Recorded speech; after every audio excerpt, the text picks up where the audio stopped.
Hello, and welcome back to the Financial Literacy Film Festival on a Friday night. Got number love for you. Since all of you guys out can't be clubbing, you get the club in the house with Supermex on the Financial Literacy Film Festival. So we are in week 3 of the 4 successive evenings that you're going to spend with us talking about and discussing the Financial Literacy Film Festival, put on by a lot of good people in our area, Central California and beyond from what I've been made aware of. And the opportunity to watch some original short films by people doing good work in the time of the coronavirus, which, obviously has changed everything. Don't see a whole lot of people going to movie theaters right now. So this ability to get original content out and discuss that original content with the people that have put out that original content is an excellent opportunity to learn about the underlying topic, which is financial literacy as a whole, as a specific topic, financial literacy, and the marriage of finance and film.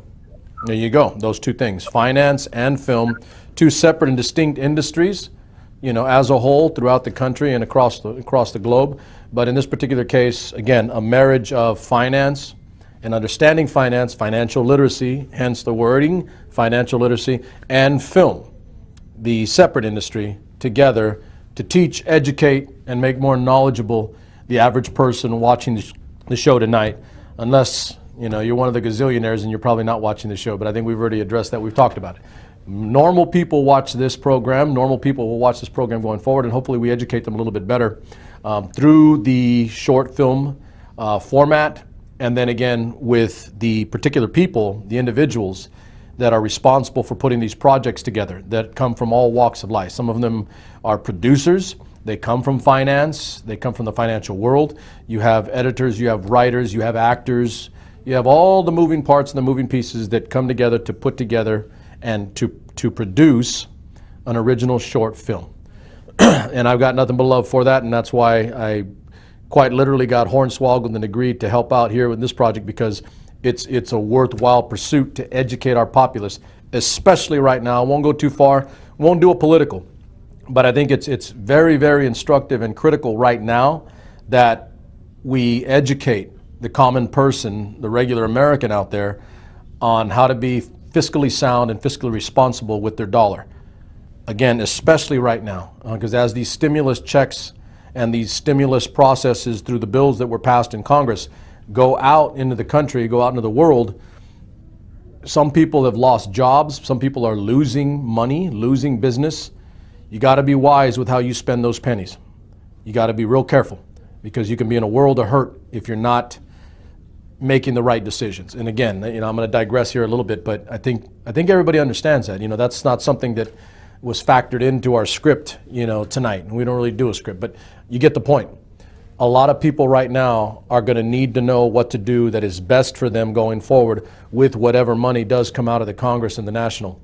It's important, because again, people have lost jobs, small business owners are losing business, large businesses are losing business. So let me stop there, and I want you guys to kind of let that simmer and marinate in the back of your thought processes, because we do need to consider how we go forward right now in the time of the coronavirus with a depleted amount of money coming into the household. That's critical, okay? So again, week 3, we have one more week after tonight. Next Friday will be the finale and the conclusion of the Financial Literacy Film Festival. And, maybe we'll plan something a little bit extra. I won't tell the people that are responsible for putting this program together. Maybe I'll just decide to do something that adds to the mix, right? All good with intent. So next week is the finale and the conclusion of the Financial Literacy Film Festival. And I'll quite literally talk to the people that we need to talk to educate you viewers right now and for the rest of the evening and into next week as to what to expect going forward after the 4-part series Financial Literacy Film Festival is concluded. What does that mean? Well, I'm sure there are going to be more things, more projects, more attempts to educate you in terms of finance, and more attempts to engage you and make you a part of this family that we've got here.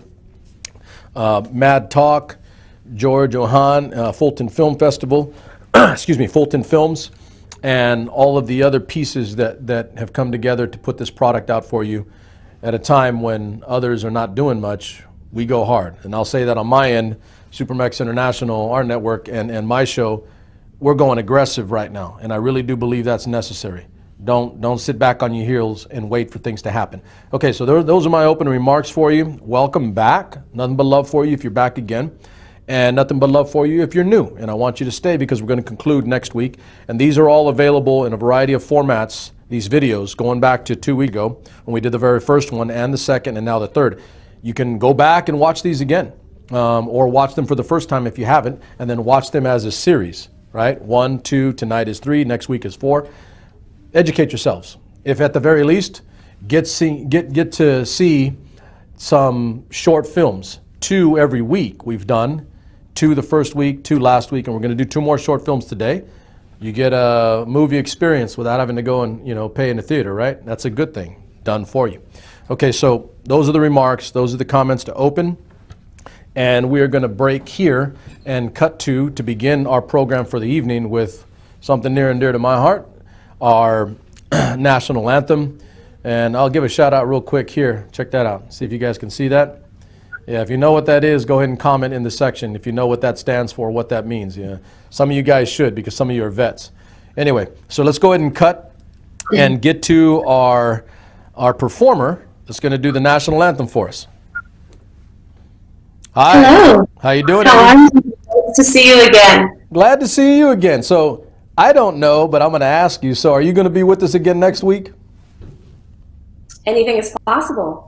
If the invitation is there, I'd be glad to do it. I think I'm putting that out there, and the producers and the film directors, I'm putting that out there. I think I want to see you again next week. Okay, well then deal. Then I shall. Look, I just altered their schedule. They don't even realize it. But I think I want to hear your voice again. How about that? Thank you. Thank you very much. It'd be my pleasure. So before we get started here, and because we've never met in person other than last week when we had an opportunity to talk a little bit here, not a lot, mind you, because we were doing the national anthem, I want to thank you on my end. I'm sure plenty of people have already thanked you for lending your voice and your time, to the festival. But give me something before we go, because you're going to do the national anthem, or we're going to move on to something else. But give me something that you're doing right now to maintain sanity and activity in the age of the coronavirus. Piano. Oh, good woman. These days. Yeah. That's dirty. It's super cathartic and therapeutic, and I feel like my whole world revolves around music, and it's healing for me, and it's healing as we share as artists. So I try and stay kind of in that realm, just right. Keep my sanity and to keep giving and sharing, because we all need that right now. Excellent. I'll give you a little sidebar. So, long time ago, I like to think or consider myself a wannabe vocalist, a little bit. Yeah. But I used to play when I was a kid, young. I did clarinet and sax when I was little. Wow.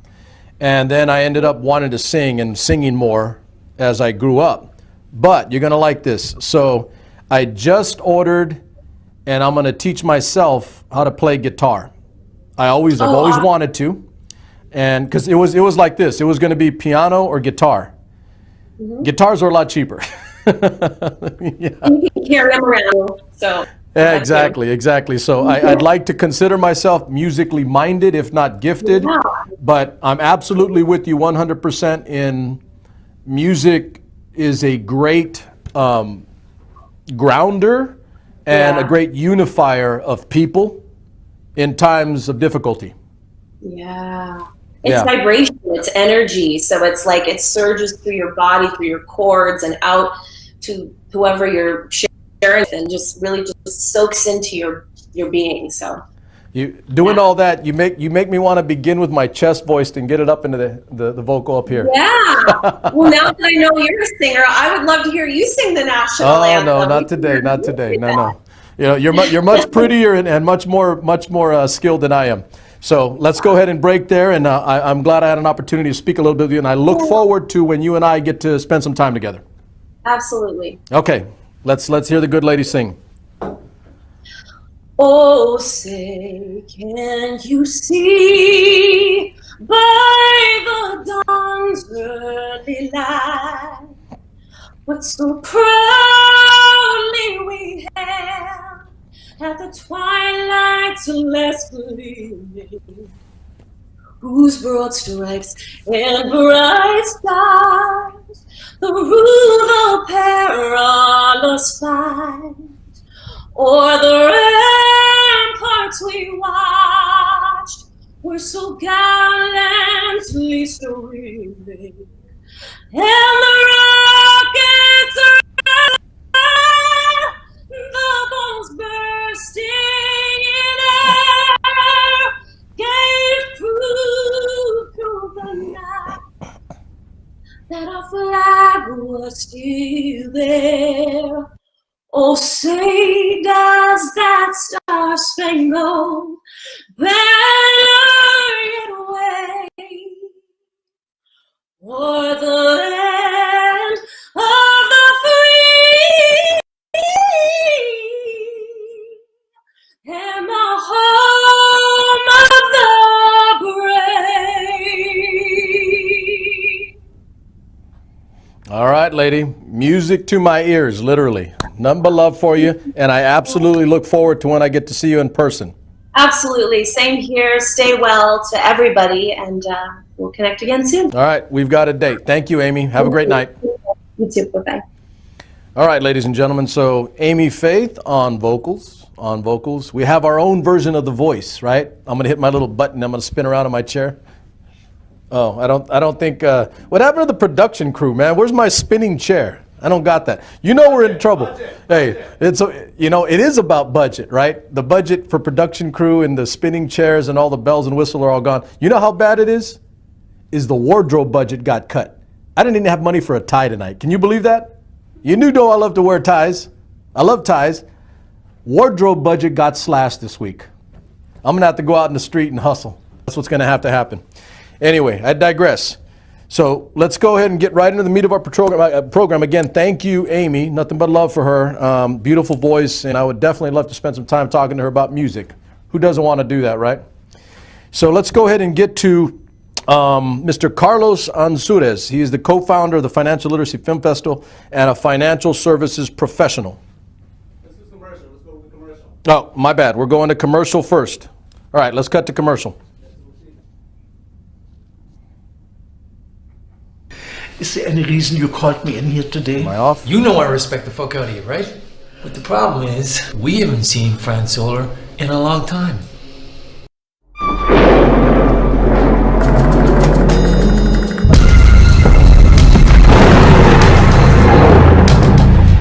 If you'd like to make a call, please hang up and try again.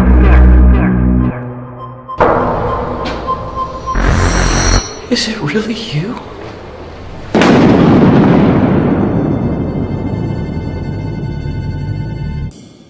I mean, this is pure cinematic excellence. The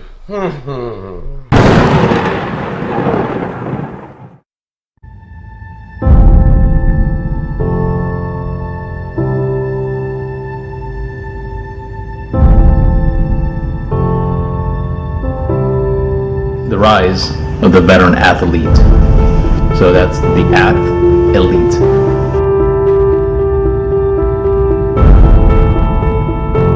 Sometimes a lot of veterans get out and they say, oh, what am I going to do? However, some people have to take a step further and say, I'm going to continue my service to country and represent my country. If you're an elite and you stand out amongst the 1% of the uncommonality people, I want to see it. If you're a power lifter, I want to hear it. If you're an Olympic skier, I want to hear about it. If you're a triathlon medalist, I want to hear it. What I like to see is the anomaly. And really what I like to interview is a female.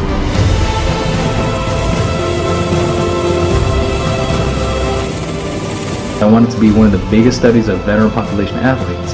And it's really, really important to, not to me, but to our veteran community to capture that journey of the behavioristic traits, the discipline, the fortitude, and the overall tenacity that these individuals put themselves through. That story needs to be captured and that story needs to be told. It's important to me because veterans are important to me. My brothers and sisters are very important to me. We fought along the same lines in battle, and I need to make sure that I'm continuing to pay this back to them. And this is the best way I know how. favorite part is when I get to see where people go mentally. I already know the dietary routine. I already know what they're eating. I already know their workout. You only can work out so many different ways, right? But I get to see where they go mentally. And I have a hypothesis on the study, and I don't want to spoil it, but I think I know what's driving these people, these veterans, these athletes to become, and it has to do with the mental space. And it's just a matter of going through the hard times, putting through that pressure, that you can have these attributes developed, and we all have it. It's just a matter of actually getting after it. And some people hone that skill set, and that becomes very fruitful for them. So I'm just here to ensure that your story is told and made in history for the world to see.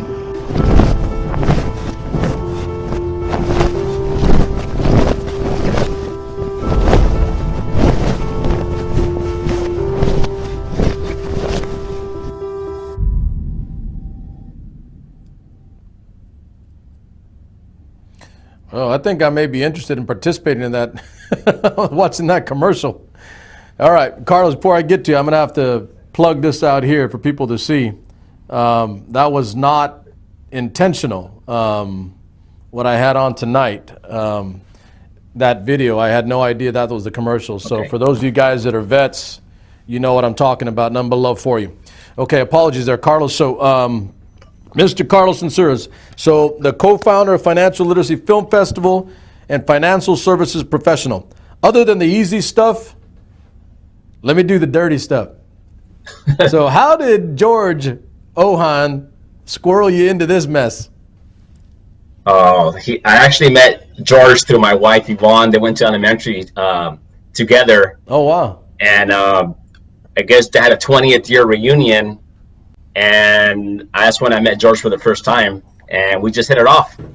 And he happened to be in film. I happened to be in finance. And I would say it was about a 12-month. It didn't happen right away. It was about a 12-month conversation of him going back and forth and basically telling me about, what if we can get film and finance together and call it education and entertainment together, which is a genre that's starting to take off now because it brings a different approach.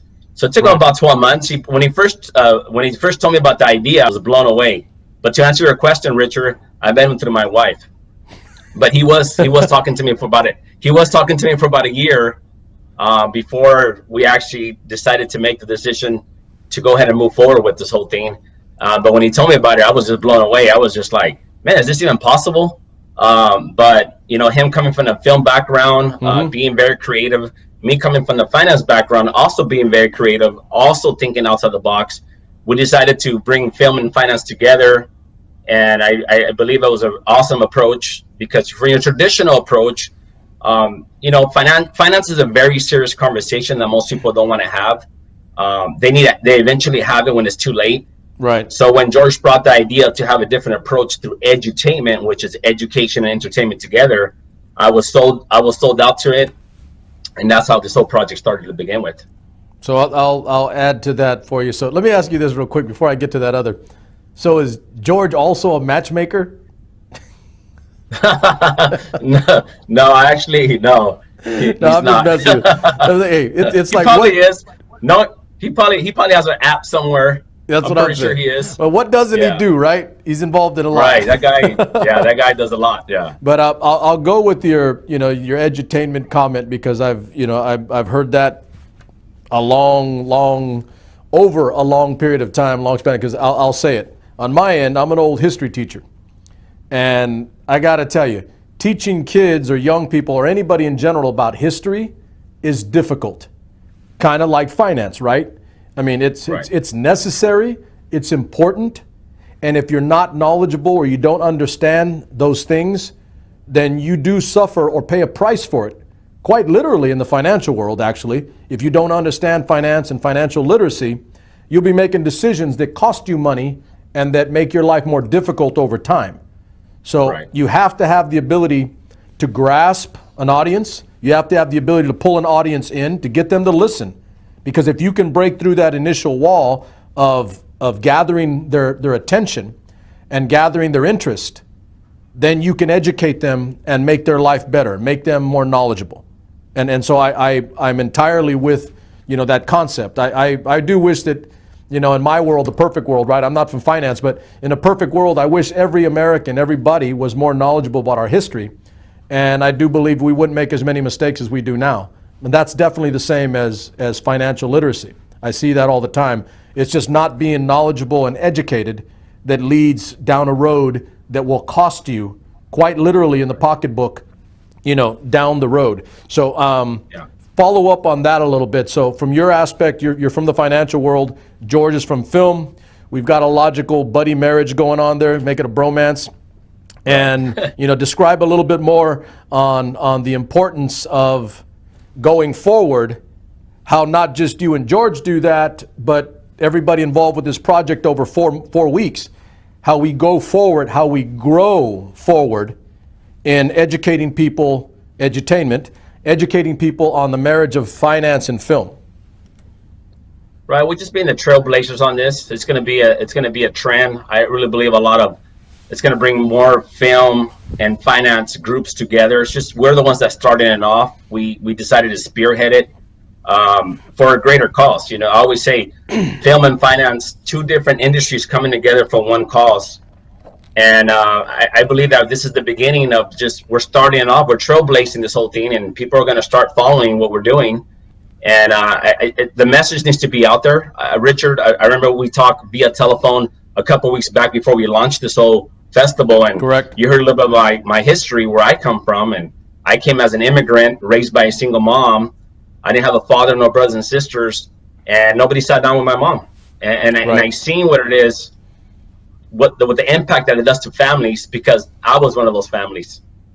And so this is a very important message, and the fact that you can bring education and entertainment together, like you mentioned earlier, what are people doing right now? What better than get value through a different approach? Correct. But once again, if you can convey a message, a very important message, and make it fun, make it entertaining, that's the way to go. That's the future of I believe that's the future of everything going forward. If you can bring value and entertain people, that's the way to do it. Correct. I mean, that's 100%. And so I do believe that the format you guys created, you know, these four evenings, and, you know, couching the educative side, the education of learning in a manner that forces people to engage by, you know, in these particular cases, you have 2 separate films on each of these evenings, and those films are conveying a message with actors and producers and directors, and they're cutting through the fog to get to that person, whoever's watching, our person right now, that our audience, and they're watching this and like, oh, that was kind of cool.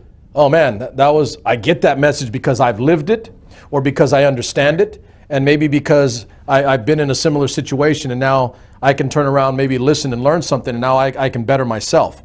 You know, that's kind of what I see the real value to what you guys have done in the short film, you know, process, and the manner in which you're getting the message out. It's going to reach a lot of people. If for no other reason, I'll just do something like that to keep them engaged, right? Wake up. Hey, he's got to do that too. So one quick question. So, I mean, what kind of initially enticed you, or other than George and, you know, knowing mutual, you know, friends, your wife in particular, but other than that, what kind of moved you on the concept in terms of the script and the idea of what he had planned and what you guys could get out? Well, when I first heard about it, I was blown away. I didn't think it was possible, because it's unheard of. You never see a film, Hollywood, come together with the financial industry. You don't hear that, and there's nothing out there like it. So when George told me about it, at first I was just blown away. I didn't think it was possible, but when George and I kept talking, there were several talks through a process, and we started really seeing how we can connect film and finance, and we came with this conclusion that, hey man, edutainment's where it's at. Mm-hmm. And when we came together, for me, I was real hesitant to even move forward, because I had no idea about film, directors, executive producers. I had no idea about that. I'm a finance guy, I'm an investor, I'm an entrepreneur in different industries, nothing to do with Hollywood or film. And so I was just like, I don't know anything about this. How am I going to come in and how can I bring value to this outside of my knowledge and my expertise with finance?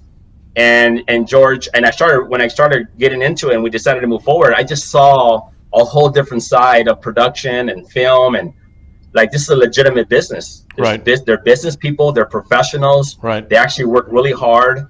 They try to master their craft. They're constantly getting better. They're being creative, resourceful.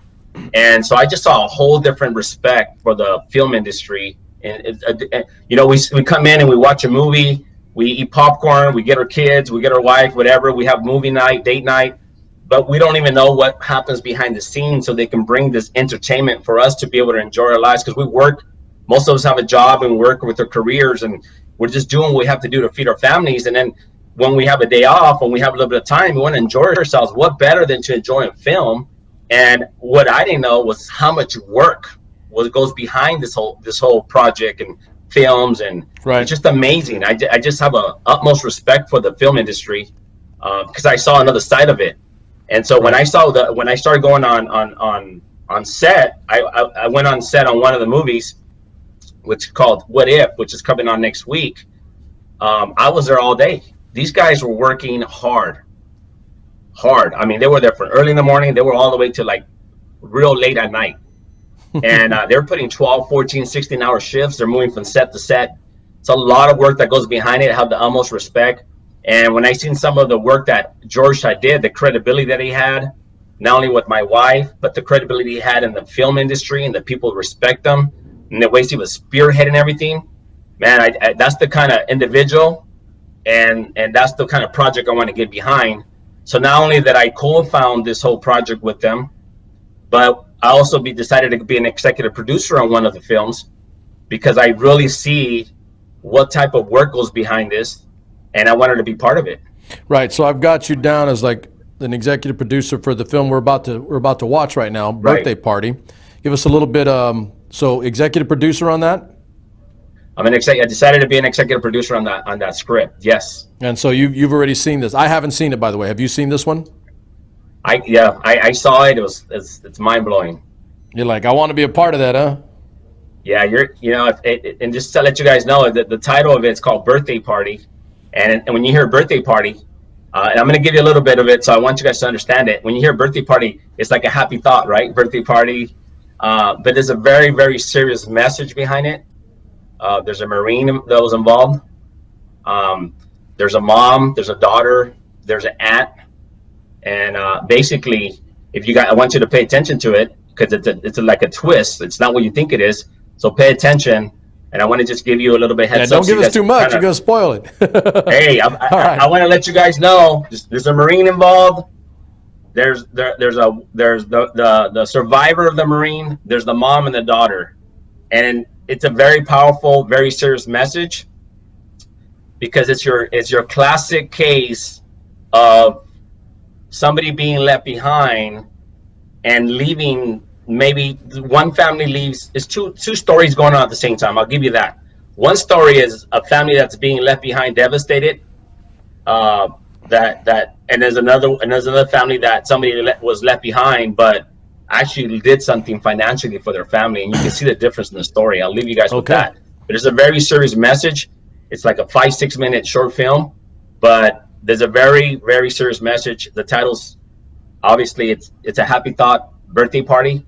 But when I seen the script on that, I wanted to get behind something like that, because I see that constantly in people's homes and people's families, and I seen that before, and I see how it not only affects the family, but how it affects the generations to come. Right. You know, when something like that happens, it just doesn't devastate the family there; it devastates generations to come. Correct. So our message is very serious, and what better than bring education, and entertainment together to make it fun. Got it. To make it entertaining. All right, brother. Appreciate it. Appreciate your time. Thank you very much, and thank you for being the EP on this. The film is about to start here. Play the movie, Birthday Party. Richard. Go ahead. All right. We're good. If I'm still on, I want to give a shout out real quick. Can I give a shout out real quick? Go ahead. Okay, I want to give a shout out to Safety for Sarah, which is an awesome organization. Obviously, I'm proud and honored to be collaborating with an organization like that puts safety first. I also want to give it out to KP from KP Studios, all the cast, all the directors, and of course George, which I'm pretty sure they put me on camera today, so I'm pretty sure George is going to be the finale next week. You better, because we've been talking about George this whole time, so everybody's thinking, who's this George guy? So we're going to put him on next week for sure. So you guys are going to see who this George guy is. And I just wanted to give a shout out to the cast and everybody that just basically worked very hard behind this project. And also to you, Richard, thank you so much for your time. We appreciate you doing an awesome job. Thank you. Too kind. I don't do compliments, but nothing but love for you, homeboy. Thank you very much. Sounds good.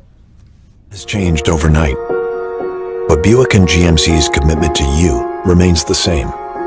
We understand you want to feel safe, so we're offering current owners OnStar Crisis Assist services.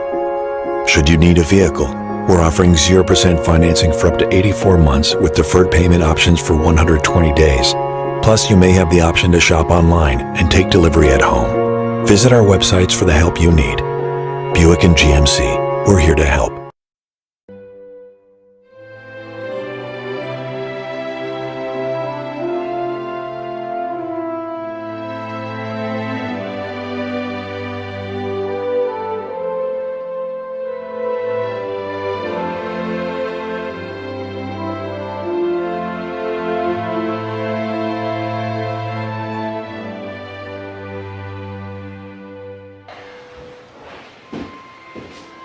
Mommy, it's my birthday party. Why can't my daddy be here? He always got my favorite cake. Thea said that she's gonna get you any cake you want. It's not the same. Remember who took you to Disneyland with your favorite cousins, huh? Yeah. Okay then. But I still miss talking to him.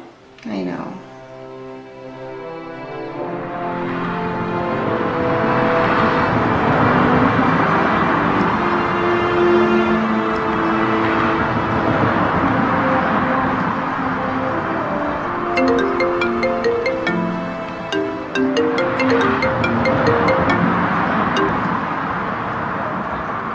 Hello? Hey. Oh, hey, Myra. Do you still have that connection with Cakes Like a Boss? Could you do me a huge favor? Angela's turning 10 and she's been raving about this special cake. Like princess-like with silver sparkle all over it and purple swirls on top, and when you cut it open, all these jelly beans fall out and it sounds really pricey. Oh my god, Myra, really? Do you even have to ask? Of course. Marco's always talked about her big 1-0.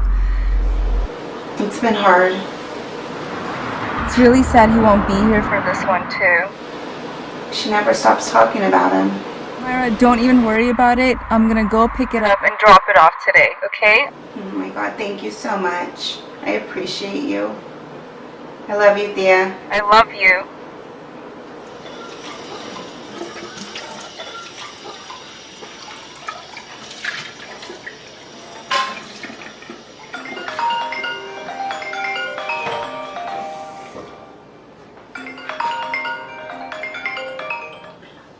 Hello? An inmate from California State Penitentiary Wasco is attempting to call you. Press 1 if you accept the charges. It's Michael's. I know. Her birthday was yesterday. Let me talk to my daughter. Put her on the phone right now. I was busy yesterday. An inmate from California State Penitentiary Wasco is attempting to call you. Press 1 if you accept the charges. It's Michael's. I know. Her birthday was yesterday. Let me talk to my daughter. Put her on the phone right now. I was busy yesterday. An inmate from California State Penitentiary Wasco is attempting to call you. Press 1 if you accept the charges. It's Michael's. I know. Her birthday was yesterday. Let me talk to my daughter.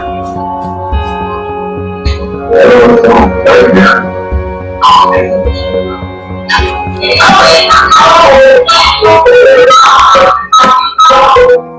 Mommy, I missed you.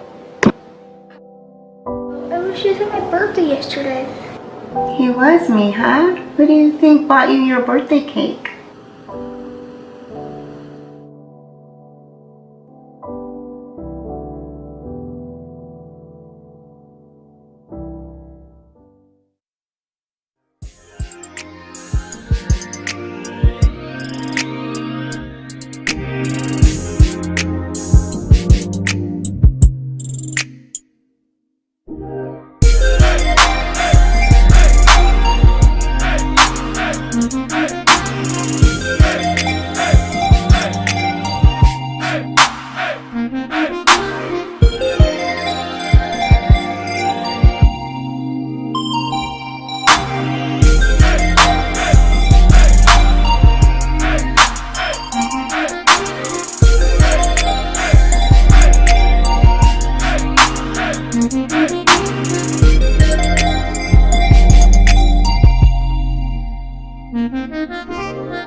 Welcome back. So that was Birthday Party. And obviously, again, the underlying message, here to educate you on financial literacy. All right, so a good short. We just had on Carlos, who was an executive producer on that film. And we have the pleasure of having some of the people that also worked on this project coming up. I believe we have Terry. See if we can pull her up. Terry, I'm sorry. Terry, say your last name for me. Can you hear me? How's it going? My last name is Lelea. Lelea? Are you There you go. Islander? Yes, sir. Oh yeah, which island though? Samoa. Okay, I gotta ask because I had some partners that were Samoan and from Tonga, and oh boy, you know, you don't mix. I'll let you know real That's how I quick. used to be. I'm a younger generation, so I heard about the story, but I didn't really live through that time. Yeah. But I've always heard about the things that happened in the past. But I'm always for bringing our cultures together because we're not that different. We're actually All pretty good. similar. You know, listen, I love that. That's perfect, and it's usually younger generations, right? Where you guys, I don't know that, so I'm cool with just getting with other people. But I've had, I'm probably a little older than you, but I've had partners that were, my age and beyond, and you had to be careful when you ask them, are you Tongan, you Samoan? I mean, Fiji. You got other islands, and people are real specific about. So, but you're right, and I do like that because I've got younger bloods like yourself that they don't see all that. They just island culture. You know what I mean? It's all good one way or the other. So I really dig on what you got working on here. Talk to me a little bit about the message you took out of your spot there on the film. Well, for this film, this is actually probably the fourth film that I was a part of during this whole film festival. So I had a little experience before I was a part of this film that helped me. I really like the message that it sends through financial literacy, which is the message behind this whole festival itself. Right. So, when you lose a family member or you lose pretty much the breadwinner, the person that comes into the family that, he provides for it, how are you going to supplement that income and how are you going to be able to, keep that lifestyle for your family? So, dig on that. You're a good actor. You know why? Because you were believable as a Wasco resident. That's funny, man. I don't know too much about the family, but that was a good role that I was in. Honestly, that was the second one that I acted in that actually had a role in it. And to be honest with you, I didn't expect to actually relate to the character that I was playing. Yeah. Not that I've ever been in prison or anything, but I have family members who've probably been in that situation, and I've seen it from the outside looking in. And the other one I was a part of, it had to do with substance abuse, and I have also people that have to deal with that as well. Right. So just seeing how you can help people, be aware of these situations so they can better themselves and better the people around them. I was all big on that, so I was all in on this project. I loved everything about it. I liked it. I mean, I think because you could probably look like a lot of different parts. You could look like a carnal for me somewhere too. Carnal, I like that. Yes, sir. I got a lot of partners, all kinds of different shapes, sizes, and colors. But we're homeboys, and we're a little darker in color or brown, and we have the ability to look a lot of different things. So, like one of the guys that I was talking about a little earlier, an Islander from a long time ago. He married one of my best friend's sister, and she's Mexican, and so his kids can look either. They can look Islander or Mexican.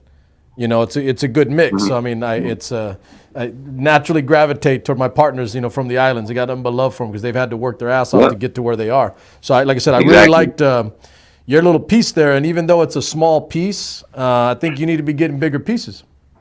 Hey, man, I agree with you, which is why I'm doing it. Why wouldn't you, right? Exactly. Hey, man, I'm very capable, so why not put myself in that position? I'm 100% comfortable with it. So, I wanted to touch on what you said about, being culturally diverse. I grew up in the Bay Area, so there's a lot of people like me. Oh, yeah. Like, I wasn't really a minority where I grew up from, because everywhere you look, you see people like me. So, coming to the Valley, I'm from the Bay Area, so when I moved to the Valley, I realized there's not that many of me. So if I can, let people know about who I am, people that are like me, like we exist. We're not just on TV. Right. I'm here. Absolutely. So you mentioned that, so you're in this one, Birthday Party, and that you've done a few others, in this film festival. What are the other, and we're not giving away too much here, but what are the other projects you work on that will be part of the film festival? Trouble, If Only, and Cash Plus. If Only and Cash Plus, I believe, are being aired next week. Trouble was week 1. Oh, okay. And today, and then today's project, this one was one I was really proud of because, like, it's a lot going on behind the scenes that you. No, hold on. I think you like this because you're looking all hard, like, put my daughter. Oh yeah, that one too. That's good. That was a little bonus. That was a little trick on top. Put my daughter on the phone.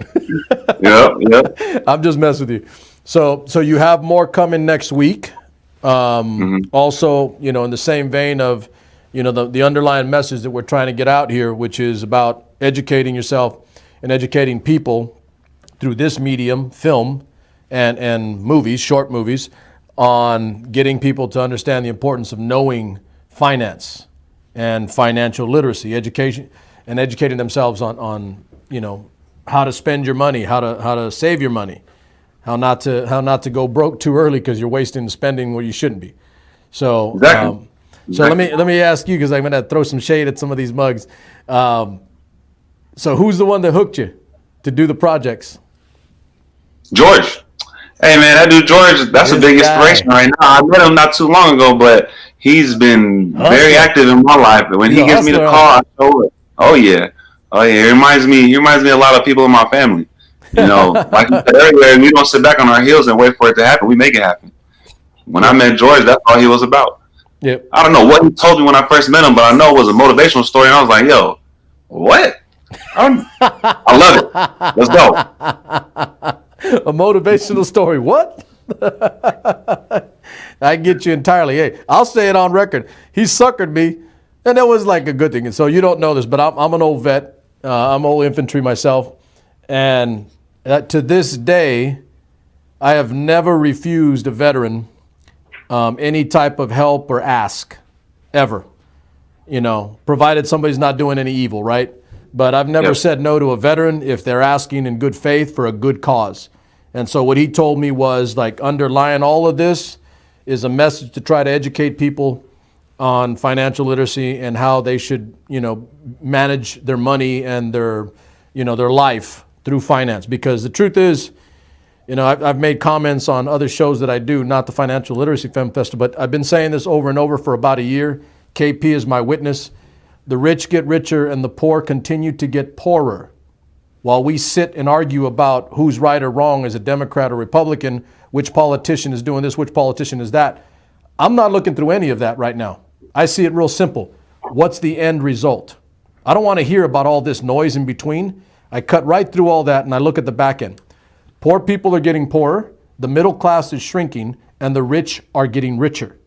So it's all the more important that young folk like yourself, I don't know how young you are, but young enough to learn and educate yourself. But young folk, this generation coming, millennials and older into the, my time, need to educate themselves on what's going on. And it doesn't mean just like, hey, I got a budget. Hey, I got to stick to it. This is how much I make. They also need to know about what's going on at the national level and how money's being spent and where it's going, where your tax dollars are being spent. I'll insert myself here, if not too much. That's also financial literacy, is knowing how your government is spending your money. That's financial literacy. What say you? Exactly. And you're exactly right. Me, I'm only 26 years old. So I'm just getting started on learning about all of this financial literacy information. And if I would have learned at a younger age, I would have taken advantage of it, which is the whole premise of this whole festival, education and entertainment.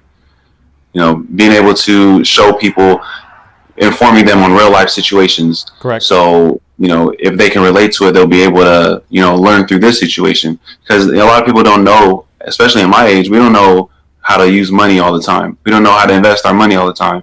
And the only way we get that information is through somebody that knows. And how are we going to do that? This is one of the ways, education and entertainment. So that's why we bring this to the people. It brings a movie experience without having to go to the theater, and also you learn it. So that's it. So I mean, that wasn't something that I had. I don't do a whole lot of scripting. I like my conversations organic and real. So there are things that we've got to talk about because of the structure of the film festival, right? It's four nights, 4 Friday nights.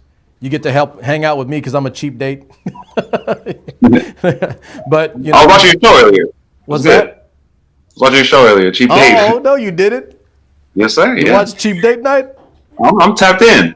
Oh. Yeah, you're making me feel good. You make me feel good, but I tell people all the time. Hey, man, I've been feeling good. Yeah, exactly. So what better to do on a Friday night than not spend money and learn a little bit about music and some movies, right? Exactly. That's it. Exactly. And so in a roundabout way, without going too far out of the bounds, everything that I do is education because I'm a former educator. I'm a former history teacher. So everything I do is filtered, even this, through how we teach people and how we get those people to learn. And like I said earlier about the end result, I don't need to know about all this mess. I need to know that somebody learns something when they walk away, that you remember something, and that you internalize that and you can use that going forward. Because otherwise, if all we're doing is talking and you're not learning something, then what the hell are we here for?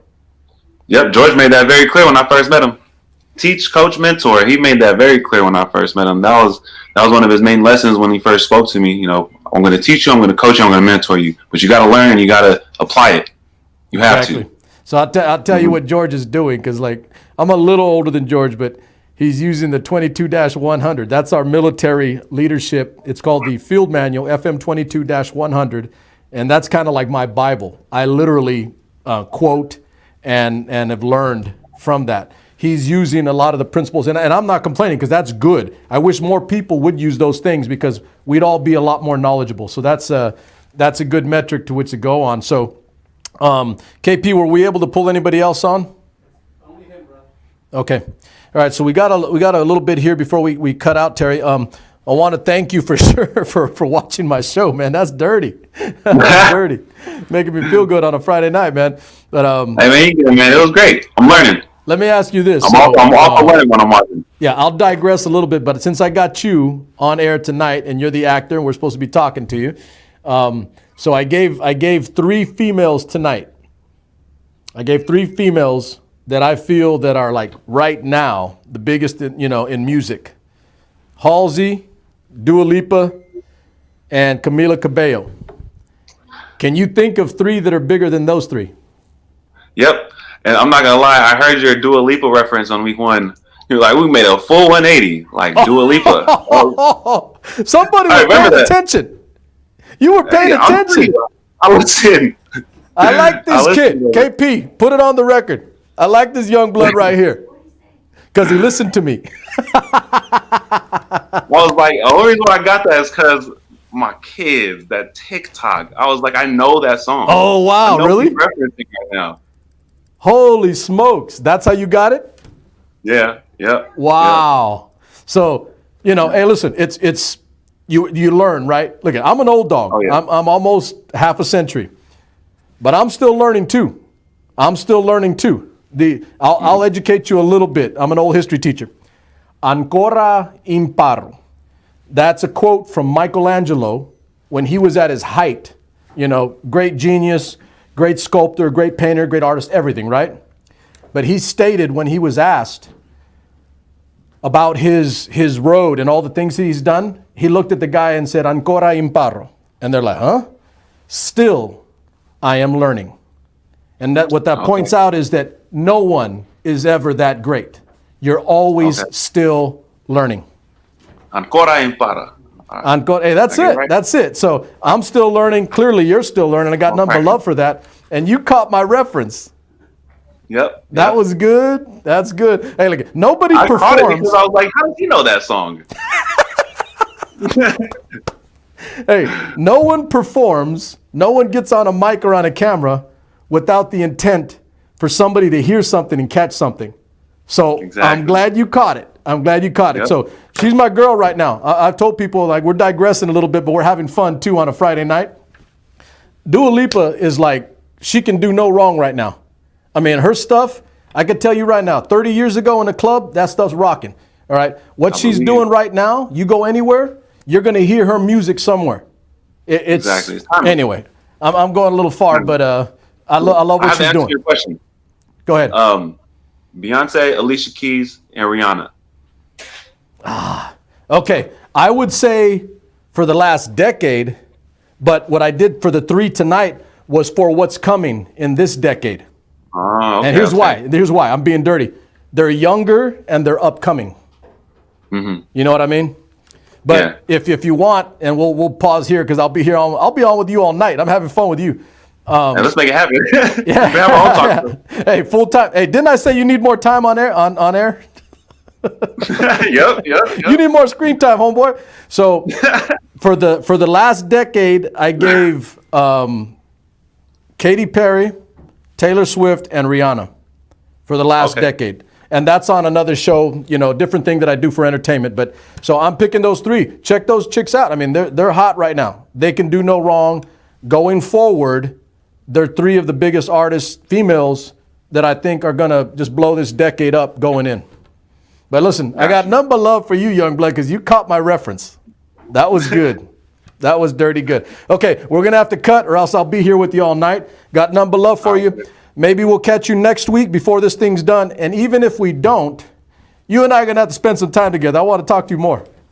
Let's make it happen. Hey, I'm going to make it happen. I'll make sure you get more screen time. All right. Hey, I love it, man. That's what I love to hear. I appreciate that. All right, young blood. Nothing but love for you. Okay, let's go ahead and cut out. And we're going to get to the next movie.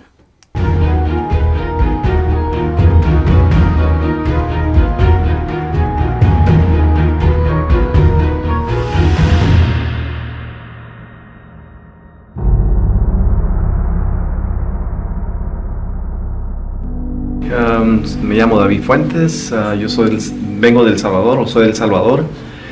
Tengo 7 hermanas y tengo un hermano. Éramos 9 en la casa con mi papá y mi mamá. Familia es tener unidad con mis hermanas y mis hermanos, compartir todo lo que teníamos. No era mucho, pero compartir todo lo que teníamos, tener amor.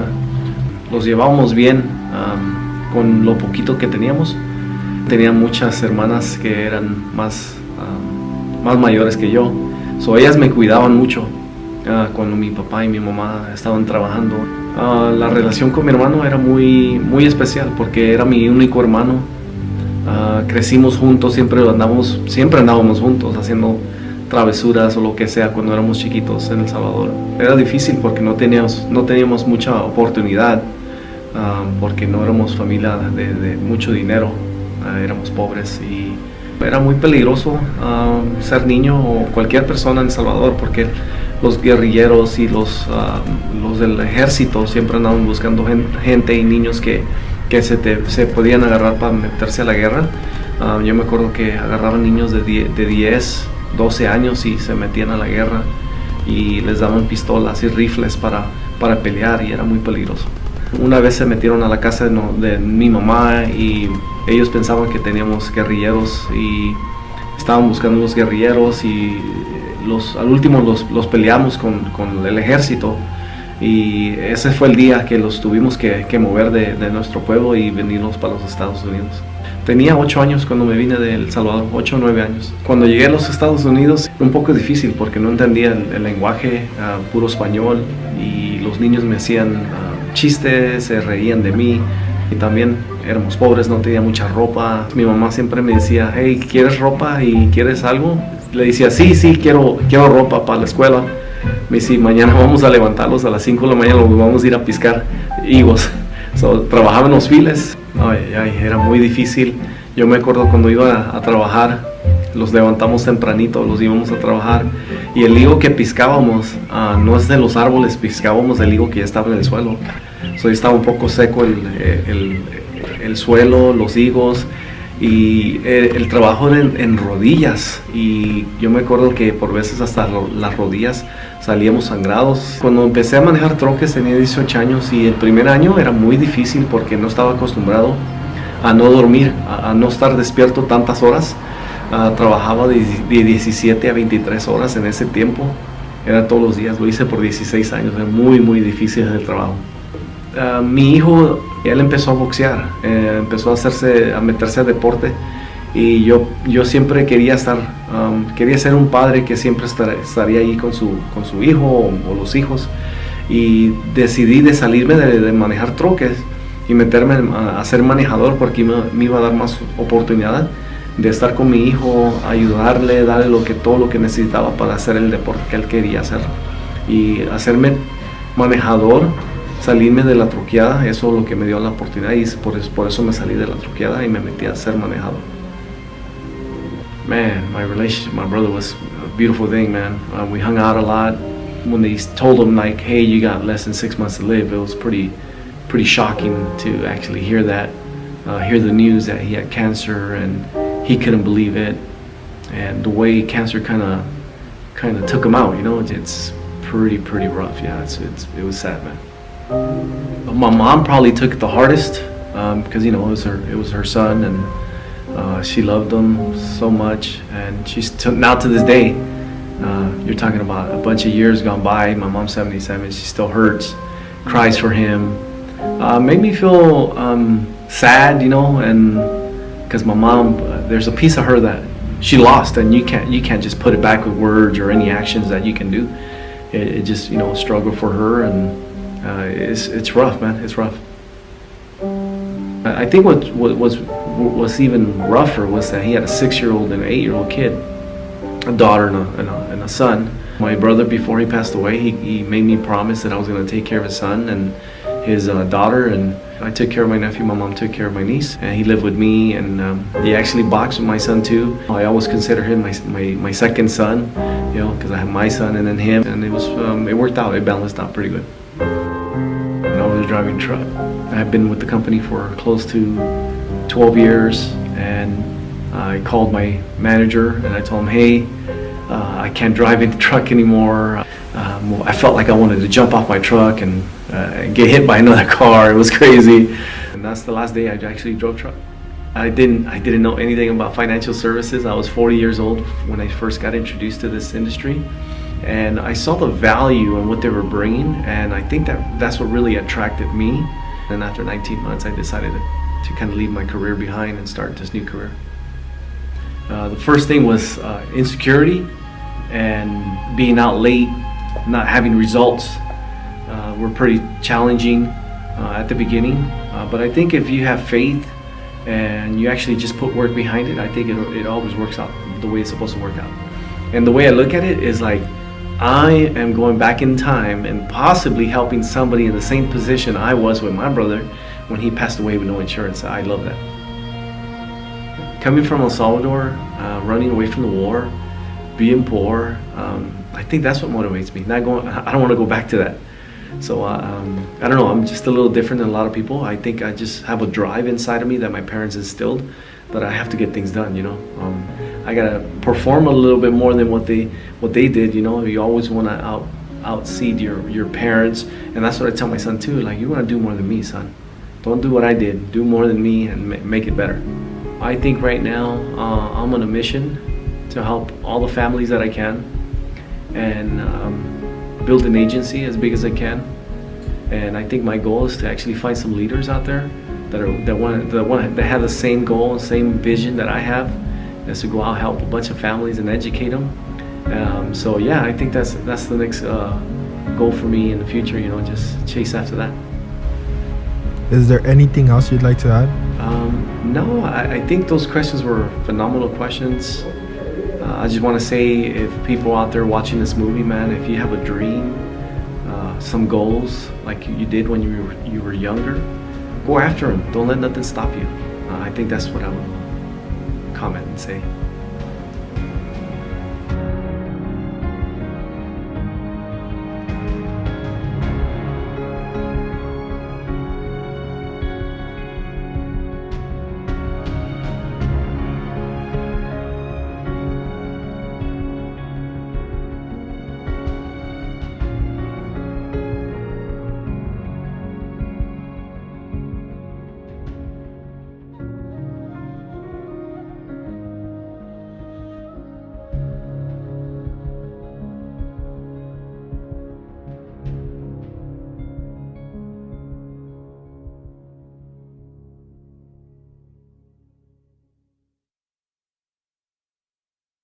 Oh, excuse me. I'm taking notes.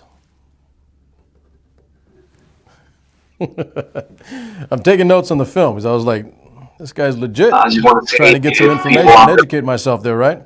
I was taking some notes, believe it or not. See this good little pen here? Like you did when you were younger. Black and gold, United States Army, baby. So taking a little bit of notes. The documentary was on Mr. David Fuentes, and, you know, powerful message of being aggressive and trying to accomplish it, you know, and not falling prey to succumbing to normality and to not engaging and not being active and aggressive at trying to better yourself and better your position, and, you know, really resonates the message of children trying to realize the dreams that parents sacrifice for, you know, in this country in particular, United States, the American dream. And there are a lot of parents that have come to this country with the sole intent to give their children and theirs after the opportunity to be successful in whatever capacity is they so choose. But you quite literally get that in this country. Not too much to discuss, you know, at current, but it's still that country. We are still that country. So really good message there. Really resonated for me too. I understand that message entirely. I've lived that life, and I'm there with the homie. So let's see what we got here. We got some guests worked on this project. Okay, so I've got David. Hey, how's it going? David Fuentes, and I've got Juan Carlos Sanchez. We're here. Yes, there you go. So before I begin, Mr. Fuentes, was it me or did I see your son in an Air Force uniform? He's in the Air Force. Absolutely. Yeah, you did see that. Still in? Yes, he's serving 6 years. He's on his second year right now. Oh, wow. Okay, so he's newer. He's watching this right now. He's watching it. Number love for you, young blood. So just before we go too far, so I'm a long line myself. We're all Army infantry. I had a brother that was Air Force.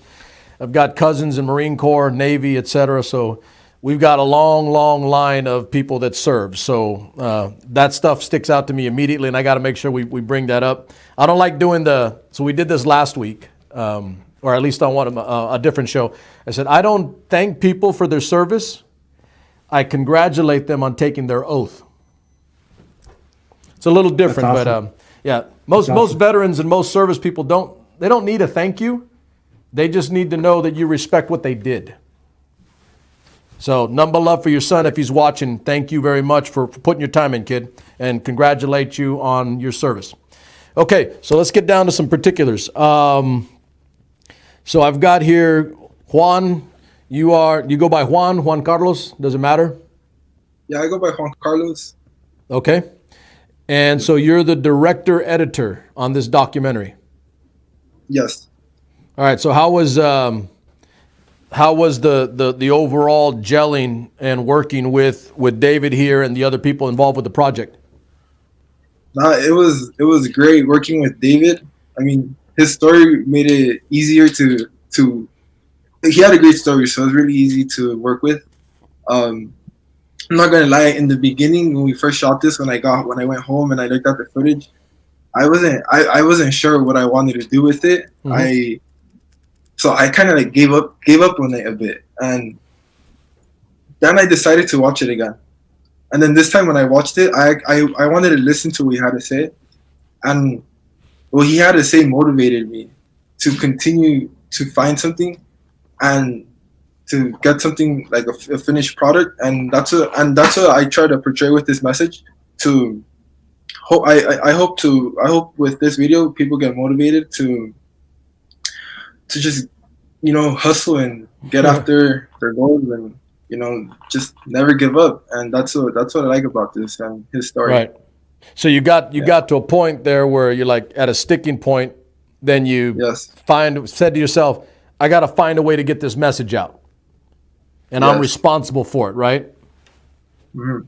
Yeah. So and it is. It's. I was sitting there watching like. So David, I'll just tell you, not exactly the same. I'm not from El Salvador. I'm from here, but I've had to motivate myself through some difficulty from when I was a little guy, raised in a single parent home, one mom, and we had to work. We had to make things happen where there was nothing, and never use an excuse to make it possible to not be successful and to not want to do more. And I'm going to say it. It really it resonates with me.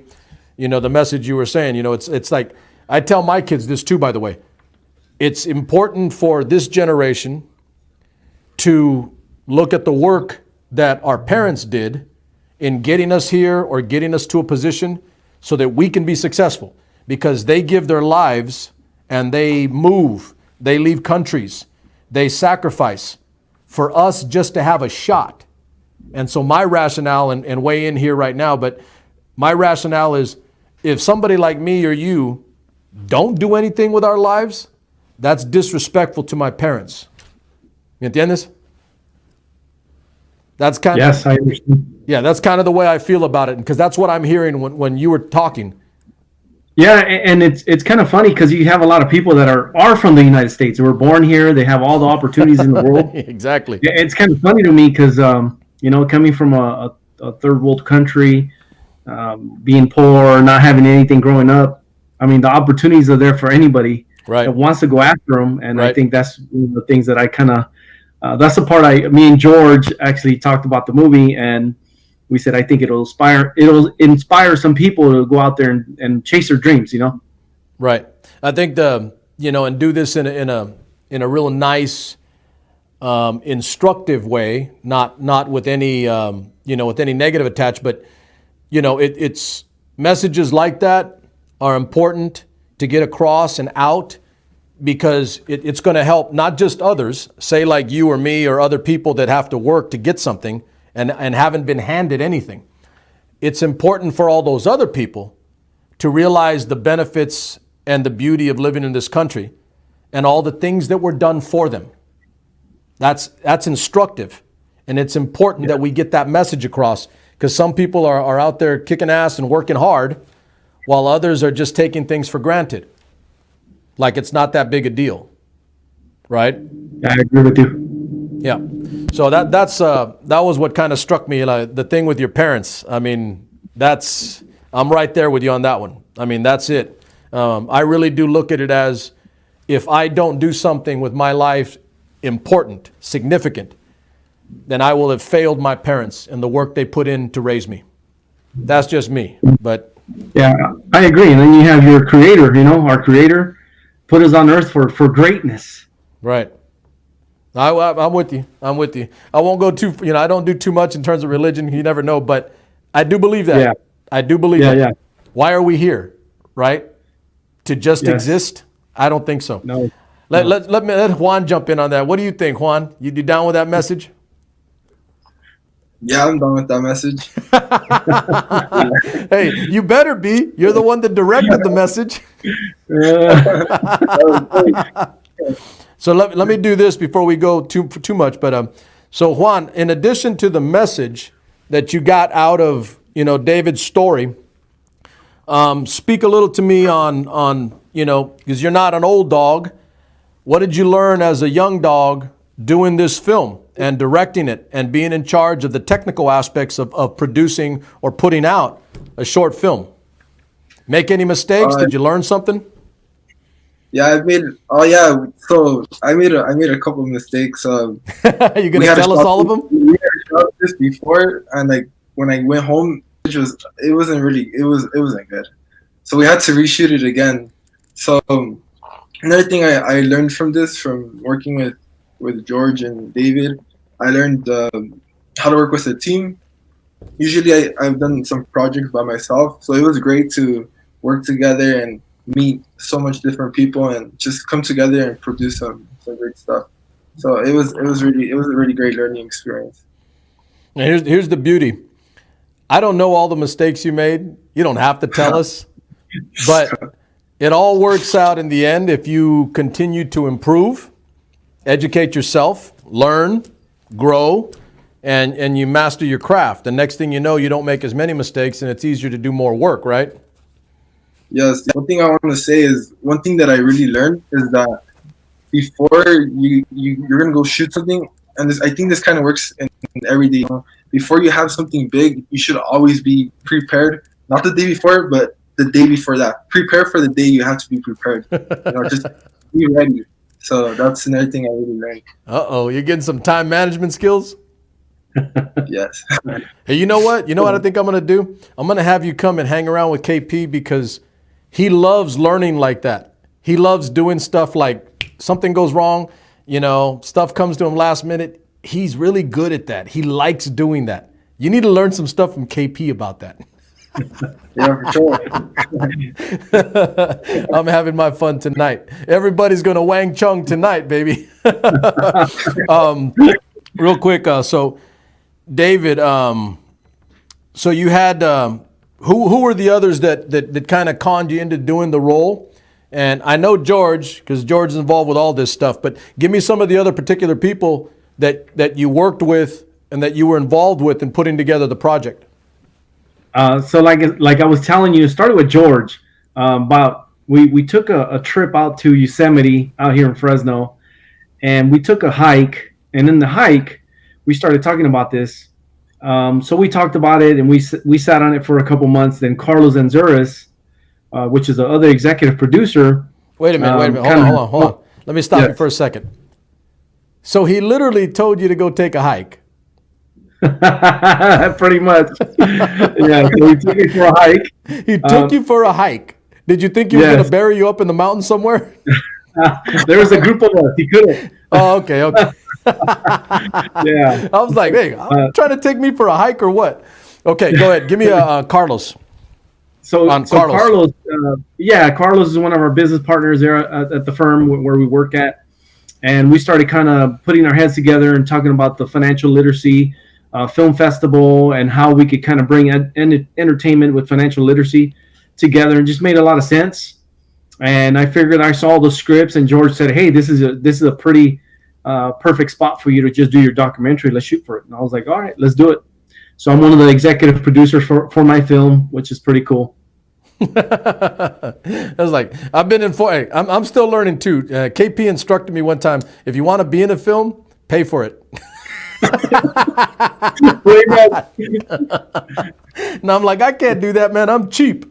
All I do is cheap date night. I can't afford all that other stuff. But I was watching that too. Oh, you were? Yeah, I watched a little bit through the end. I was getting set up, but I was watching it. Okay, thank you very much. I was having fun with Terry, the young blood, from a little bit earlier. And he's actually watched my stuff going back a couple weeks, like, holy smokes, man, making me feel good. Yeah. But like I said, I'm a cheap date. I'm entirely free. Don't have to pay much. So, well, and George knows that because I'm cheap. I'm free, free cost. So Give me to either one of you, both of you, give me anybody else you'd like to single out, for good work done on the project other than like the principal ones. Give me somebody like at the base that did some work that nobody saw or that nobody will see other than the finished product. Give me a couple guys or gals maybe that you guys know about that deserve some recognition on this project. Well, I'll go first, JC. For me, I just want to give a shout out to JC's dad. He came out and helped us out for one day, and I had Frank and Fernando there. JC Juan Sanchez. Yeah, Juan Sanchez. Juan Sanchez. But is he JC Sanchez? No? Does he got another cool name like Juan Miguel, Juan Loco, something like that? I got a true story for you, and I'll digress a second here. I got a true story for you guys. On my mom's side of the family, there are like 18 kids in one family. Now this is how bad it is in a family, in a Mexican family, Hispanic family. The oldest son, the oldest child was Juan. All right, stay with me. He became Juan Grande because the last son was Juan Chico. No. True story. I'm not joking. Wow. That's bad, huh? That's bad news, man. That's pretty cool. That is bad news. That's a true story. Okay, so Juan Sanchez also. I'm writing these down because I want to get some of this stuff on notes for me. And then, so Juan Carlos. So this guy's over here plugging, and he's plugging and complimenting your pop. So what do you have? Who do you want to recognize, single out, that did a good job that was under the radar? Yeah, I want to shout out Anthony Palmer. He helped me with some of the editing, helped me with the credits and creating the poster for the film. Anthony? He also, Anthony. Yeah. He also he kind of also inspired the message of the journey. Mm-hmm.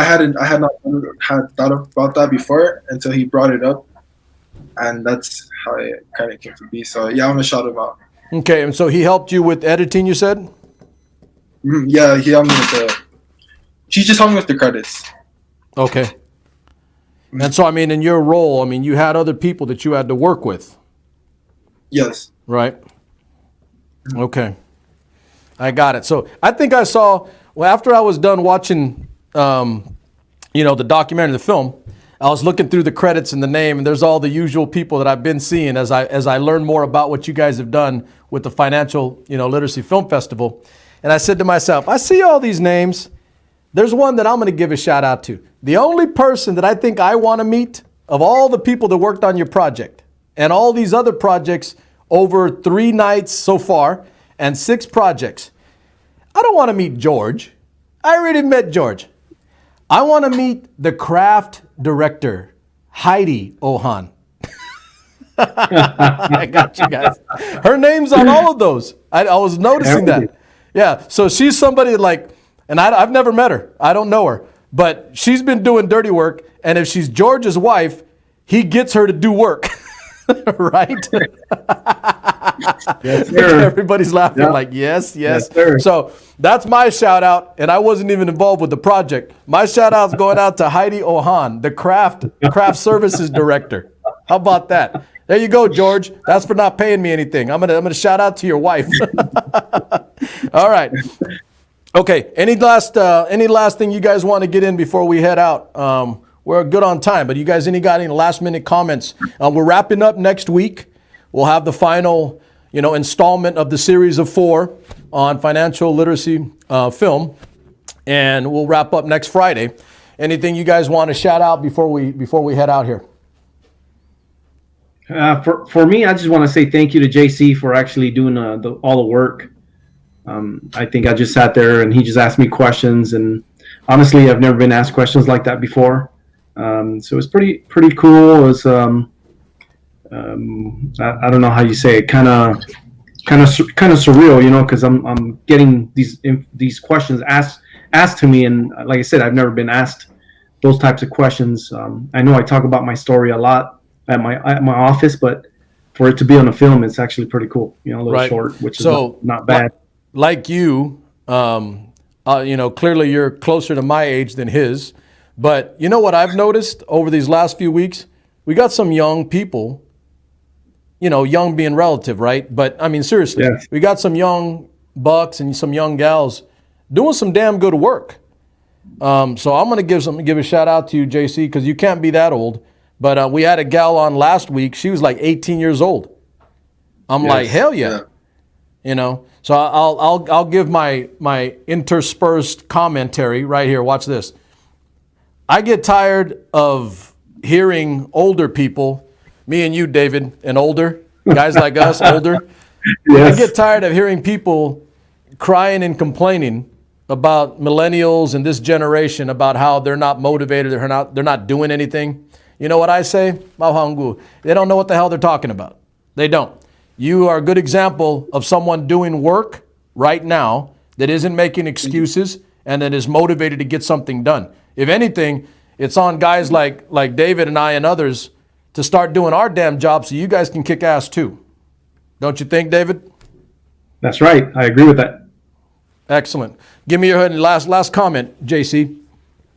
Yeah, I want to give a big thanks to George and David for giving me this opportunity. I've always wanted to get into film, but I never knew how to start. But thanks to them, I kind of have an idea, and big thank you to both of you guys for thank you. Perfect. And listen, there's nothing better to an older dog's ears than hearing a younger dog pay a little bit of respect and mean it. So I got nothing but love for that. And listen, by the way, I'm deadly serious, little JC. I'm deadly serious. I'm going to hook you up with KP, and he's going to educate you on how to be a director, film producer, actor, writer, wizard, and how to master the art of doing things at the last minute.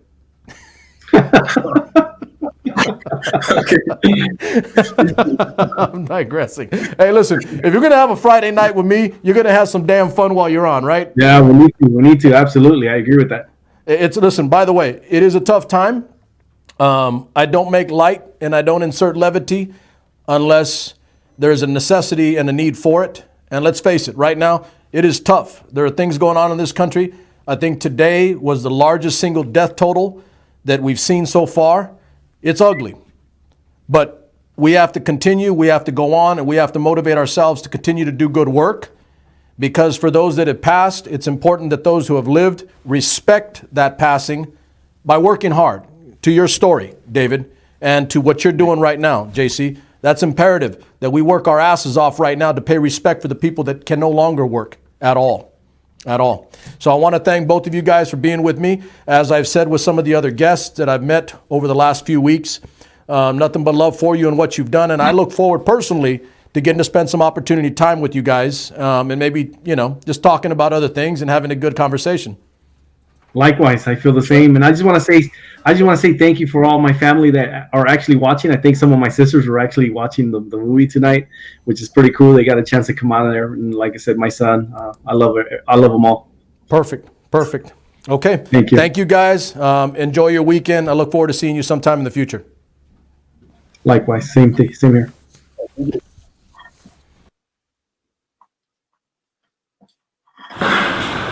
As a youth, the boxing gym was always a place for me to go where I could be with my second family. The other boxers in the community, the other boxers in our city. And in my club, in the Clovis Pell Box Club with my coach, everybody was included. Everybody had an opportunity to get involved in this sport. Didn't matter how much money you had, didn't matter how much money you didn't have, how tall, how big, how small you were, it didn't matter. Everybody had an opportunity to be in. Everybody had an opportunity to work. That's what we try to do here at Big Brother Boxing, is that everybody gets an opportunity to work. And not just in our gym, we're trying to reach out into our community and give everybody an opportunity to participate in this sport. If you're old, if you're young, if you're brand new, if you got experience, it doesn't matter. You have a place here at Big Brother Boxing. And with our nonprofit, what we're going to really do is reach out to everybody in our community. Anybody who might need this sport, anybody who might need something new in their life to help push themselves forward. Well, that's what we're bringing to you with Big Brother Boxing. It's not just about boxing. It's about mentorship and leadership. Let's get it.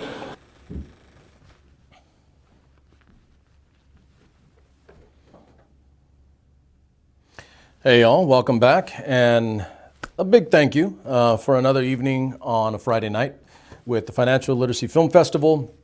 And you know, this is again is the third installment of 4 successive evenings on a Friday going forward, and almost entirely within the month of April. And so we'll wrap up next week with the final installment of the Financial Literacy Film Festival. Same bat time, same bat channel, 7:30 p.m.